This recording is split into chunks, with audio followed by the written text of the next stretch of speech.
In this video, I'll show you a creative way to turn a wooden board into something surprising and stylish. Follow every step closely so you don't miss any important details. The wood being used is cedar. The board is a little over 1 meter and 80 centimeters long by 29 centimeters wide. Here on the table saw, I'll cut a piece that is 10 centimeters wide. I adjusted the fence slightly wider, so I'll make the first cut, then flip the piece, set the fence exactly at 10 centimeters, and cut the other side. This way, both edges will be clean and straight. I love seeing that YouTube delivered this video to the right people. If you love woodworking, hit the like button and comment where you're watching from. I want to see how far this passion connects us.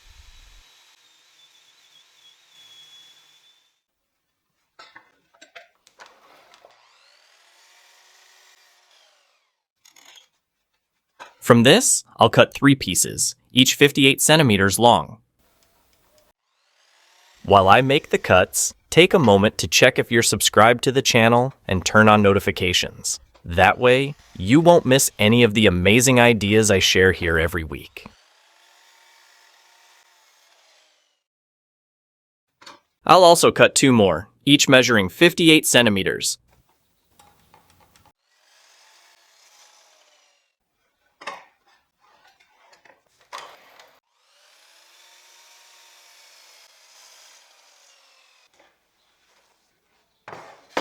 Their width will be 12 centimeters.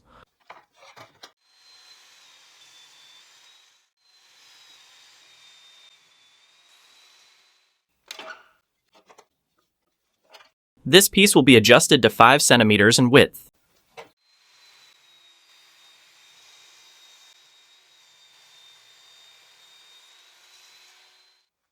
Its length will be 50 centimeters.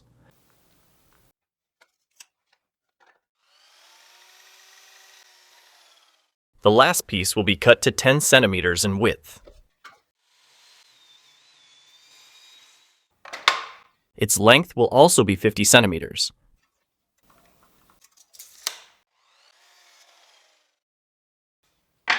Well, here are the 7 pieces for this project. That's what's left of the board. Next, I'll use the thickness planer to bring everything down to 20 millimeters.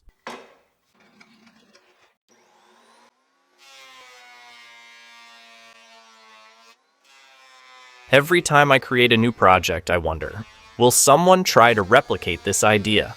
That makes me even more curious. So, I want to hear from you. Have you ever tried to recreate an idea from the channel? Comment below and tell me about your experience.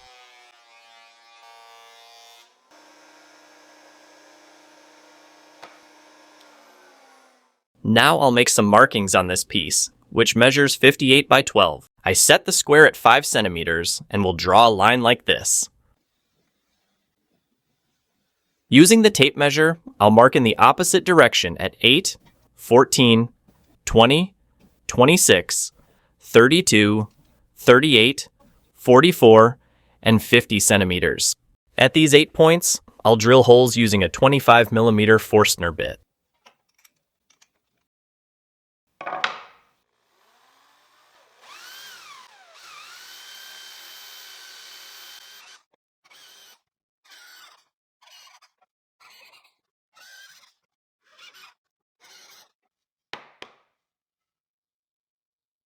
Once again, with the tape measure, I'll make additional markings. Here, we have 8 centimeters, which is the center of the hole placement, so I'll mark half a centimeter less and half a centimeter more. This will create a 1 centimeter gap. I'll repeat this for the others as well.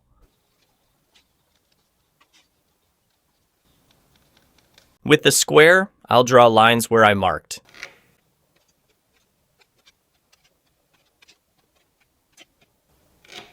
Have you ever imagined having access to thousands of woodworking plans with exact measurements, material lists, and step-by-step tutorials? This can make your work much easier, save time, and help you avoid mistakes. If that interests you, I've selected some amazing resources that offer exactly that.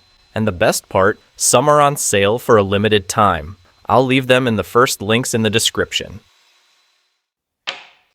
4 more markings will be made on this piece. I set the square at 3 centimeters and marked at the ends. There will be 2 markings on each side. Now, I adjusted it to 2 centimeters and will mark in the opposite direction on only one side. On the other side, the opposite direction will be marked at 4 centimeters. This process will be repeated on the other piece with the same dimensions. It will also have 2 markings, 10 centimeters from the ends, on the same side where the 2 centimeter marking was made. On these, the opposite direction will be marked at 10 millimeters. On a piece measuring 10 by 58, I'll mark all 4 corners, 3 centimeters from the edges and 2 centimeters from the sides.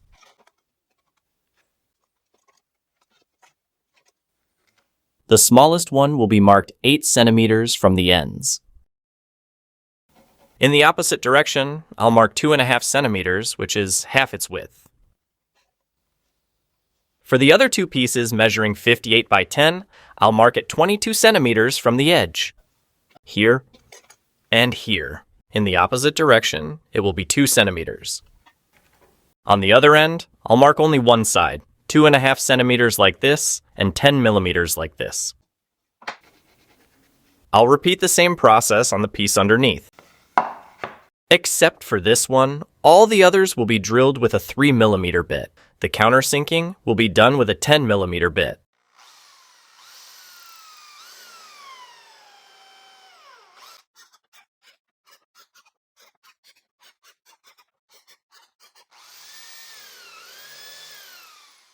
This 5 millimeter bit will be used to drill this piece, without countersinking.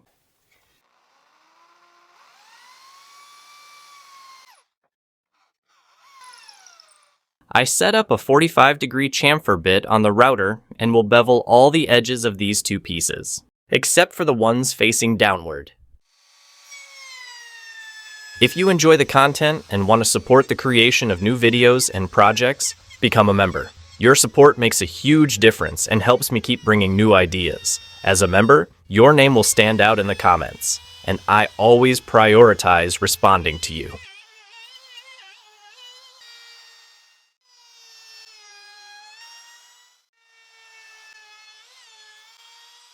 Machining will also be done on these 2 sections. On the one with holes on both ends, I'll bevel all edges without exception. On the 5 centimeter wide one, only one edge will be chamfered. Sanding will be done using 120 grit sandpaper.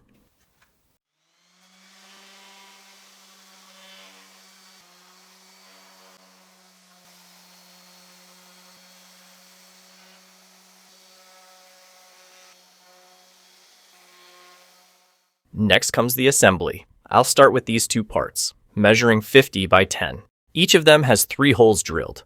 I'll position them like this, with the countersinking facing outward. The next piece to be used is another one measuring 50 by 10. I'll apply glue to the ends and position it this way. I set the square at 21 centimeters to keep this spacing. With everything in place, I can now secure it. I place this piece against the square and will now fasten the other screw as well. This process will be the same on this side. Now I'll apply glue to this smaller section. It will be positioned like this. Here is the chamfered edge, making sure it aligns perfectly at the top.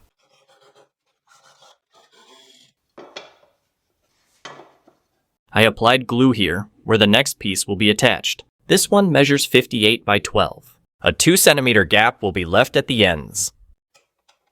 I'll use this 2.5 millimeter drill bit to pre-drill the other piece as well. That way, screwing it in will be easier.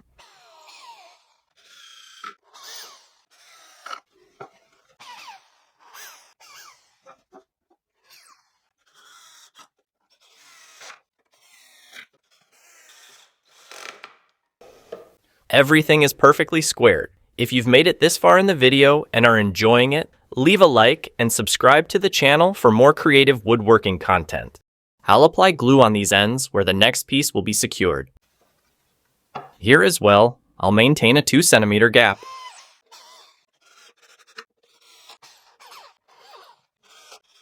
The screws I'm using for assembly are 40 millimeters long by 3.5 millimeters in diameter. This is how the final part of the project will be secured, keeping a consistent 2 centimeter spacing at the ends.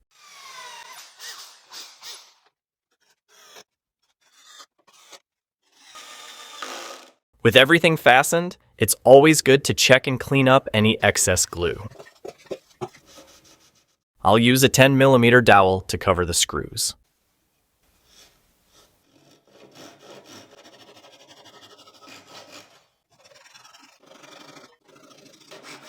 This will be done for all of them. Same chamfer bit as before.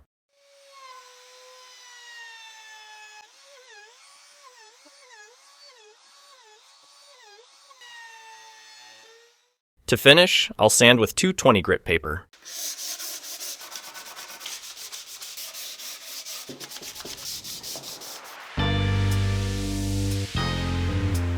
The final touch will be applying a wood sealer diluted with thinner.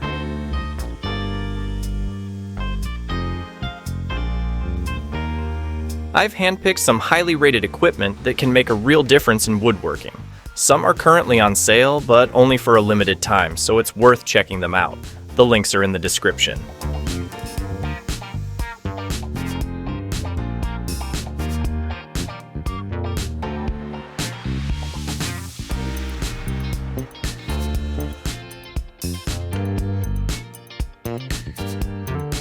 Well folks, here's the finished project. A hanging mini bar with a utensil rack, originally designed for the barbecue tools we use around here, but that can also hold wine glasses.